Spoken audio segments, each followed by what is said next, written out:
Très humain, très divin. Simplicité pour bien voir le chemin.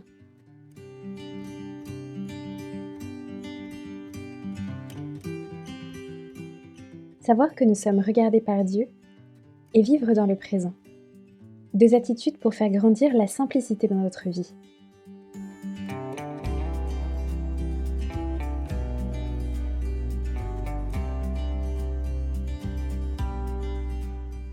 Cherchez ce qui suffit. Cherchez ce qui est suffisant. Le reste est un fardeau, non un soulagement. Il vous pèse et ne vous élève pas. Il en est ainsi de la vie chrétienne. Elle nous amène à rechercher l'intimité avec Dieu et à nous détacher de ce qui ne nous conduit pas à lui. Il s'agit d'un voyage intérieur dans lequel nous nous efforçons à chaque étape d'identifier et de choisir ce qui suffit, cette seule chose nécessaire qui ne nous sera pas enlevée. L'expérience nous montre cependant que cette recherche peut être complexe. Il y a des moments où la vie devient une sorte de labyrinthe, des moments d'agitation intérieure et de chaos extérieur, des jours où notre tête est pleine et notre cœur vide. Il peut aussi arriver que, à cause de notre façon d'être ou parce que nous traversons des périodes difficiles, nous ayons tendance à compliquer les choses, à analyser la réalité encore et encore.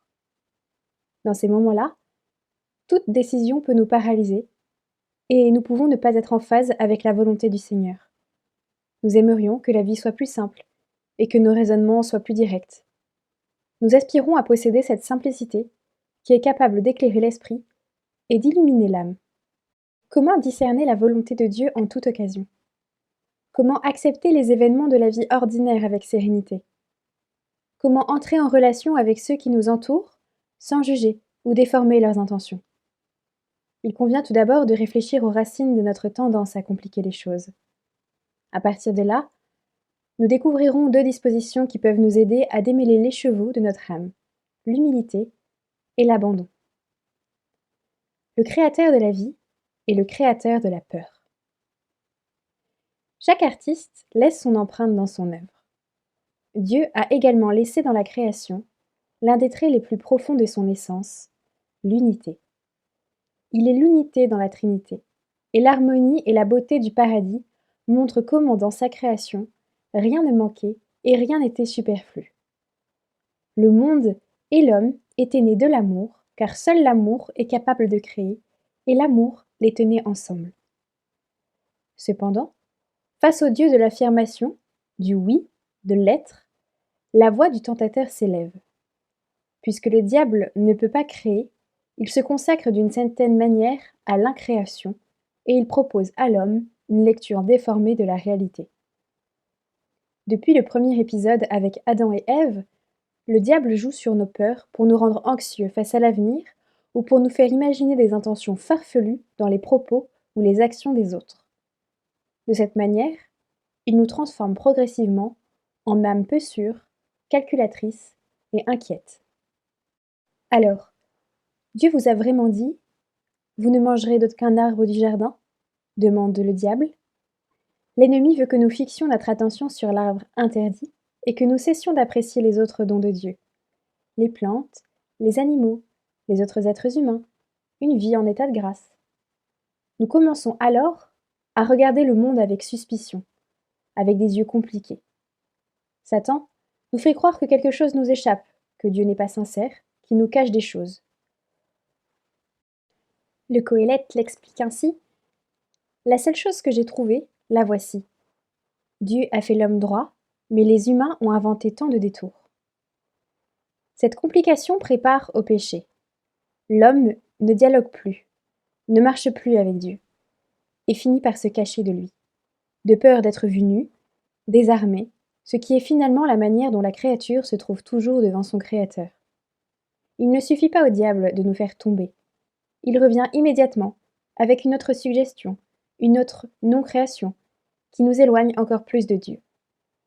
Lorsque la confiance entre le Créateur et la créature est perdue, lorsque nous voulons nous cacher de son regard, la nostalgie et la lassitude entrent dans le monde. L'homme et la femme vivent alors dans la crainte de l'avenir, Leur cœur finit par s'épuiser et devient ainsi un terrain fertile pour la tristesse, cette grande alliée de l'ennemi. Dieu. Et c'est précisément ce genre de souvenir, cette nostalgie qui reste dans l'âme, qui nous ramène sans cesse au Seigneur. La liturgie du Vendredi Saint l'exprime ainsi. Dieu Tout-Puissant et éternel, tu as créé tous les hommes, afin que, toujours en quête de toi, ils te cherchent, et que, te trouvant, ils se reposent en toi.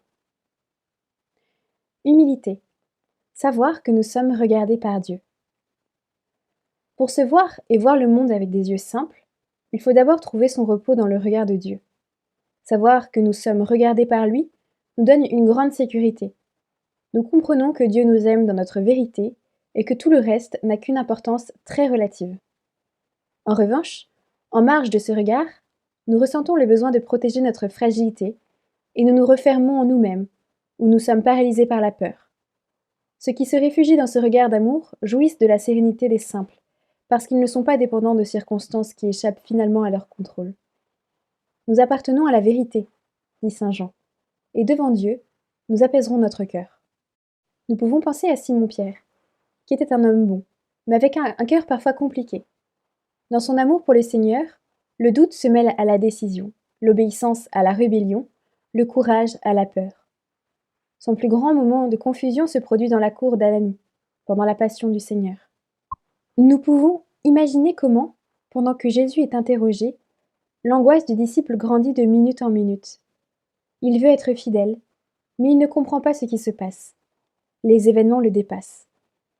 Il aimerait revenir à ses promenades avec le Maître dans les champs de Galilée, lorsque sa voix résonnait clairement et que les problèmes étaient résolus par un geste ou une parole du Seigneur. À cette époque, il était facile de croire aux promesses. L'avenir était splendide, clair. Maintenant, il n'a pas le Seigneur pour le tirer hors de l'eau, et la peur s'empare de lui. Pierre cède à la pression et nie connaître le Maître. L'Évangile nous dit que, peu après, leurs regards se sont croisés. Le Seigneur, se retournant, posa son regard sur Pierre.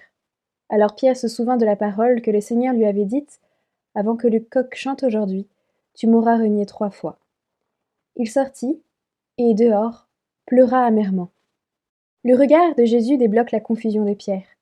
Comme le Seigneur le regarde, Pierre est capable de se voir dans sa vérité, avec les yeux de Dieu. « Regarde-moi » a demandé le futur Benoît XVI un vendredi saint, comme tu l'as fait lors du reniement de Pierre. Que ton regard pénètre nos âmes et nous montre le chemin dans nos vies. Nous voir tels que nous sommes, voir clairement notre propre réalité, peut nous faire pleurer amèrement comme Pierre. Mais c'est le seul moyen de se tenir sur un terrain solide et de renoncer à l'anxiété qui vient du fait de prétendre être ce que nous ne sommes pas. Nous devons nous regarder avec les yeux de Dieu et être capables de nous dire « Je suis comme je suis, et pourtant Dieu m'a voulu pour quelque chose ». Saint José Maria a résumé en 2 mots les nombreuses raisons pour lesquelles un chrétien doit prier. Pour le connaître et pour te connaître. En effet, nos moments de dialogue avec Dieu sont le moment propice pour acquérir une vision sereine de nos problèmes et de nous-mêmes, afin que l'enchevêtrement de nos pensées puisse être démêlé par la grâce de Dieu. Nous serons également aidés par les conseils que nous pouvons recevoir dans la direction spirituelle ou dans les moyens de formation. S'en remettre à quelqu'un qui nous connaît peut nous aider à décompliquer la réalité et à dédramatiser la voix intérieure qui s'obstine à agiter nos pensées. En effet, saint José Maria soulignait que le but de la formation chrétienne proposée dans l'Opus Dei est la simplicité. Notre ascèse a la simplicité de l'Évangile. Nous la compliquerions si nous étions compliqués, si nous laissions nos cœurs sombres. Parfois, donc, un premier pas pour gagner en simplicité sera simplement d'accueillir un conseil, avec une bonne disposition, et de voir dans la présence de Dieu comment le mettre en pratique. Abandon. L'heure est à l'amour. La difficulté à s'abandonner entre les mains de Dieu peut avoir de nombreuses causes. Un certain complexe d'infériorité, une faible estime de soi, la difficulté à vivre avec ses propres erreurs.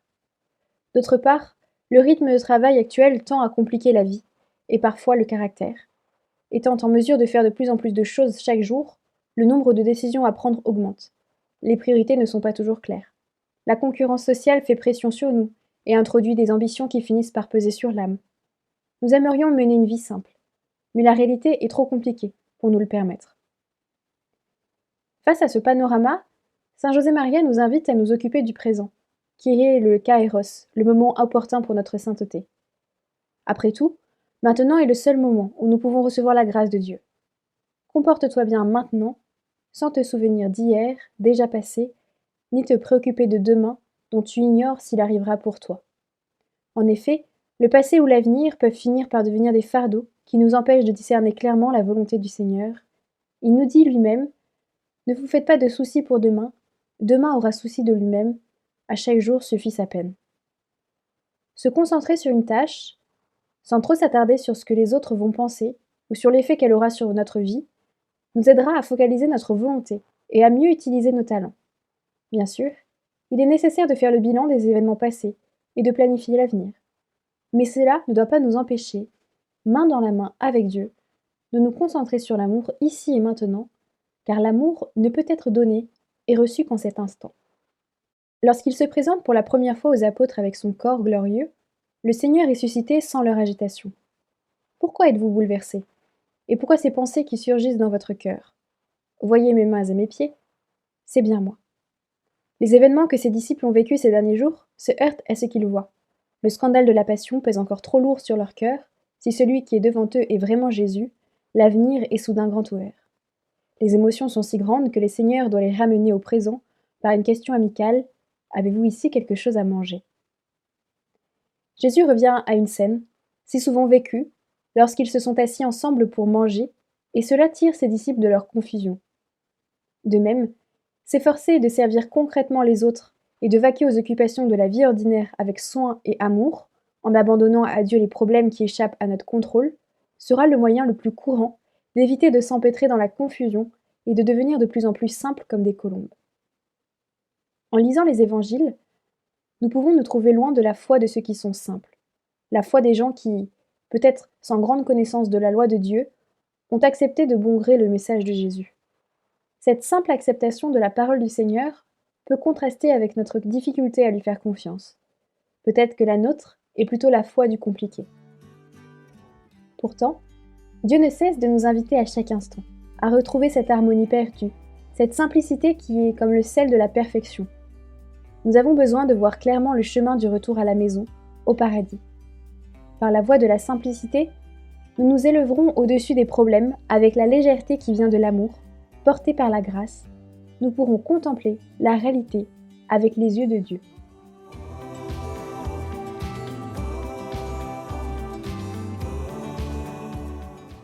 Texte écrit par Juan Narbona, que vous pouvez retrouver sur le site opusdei.org.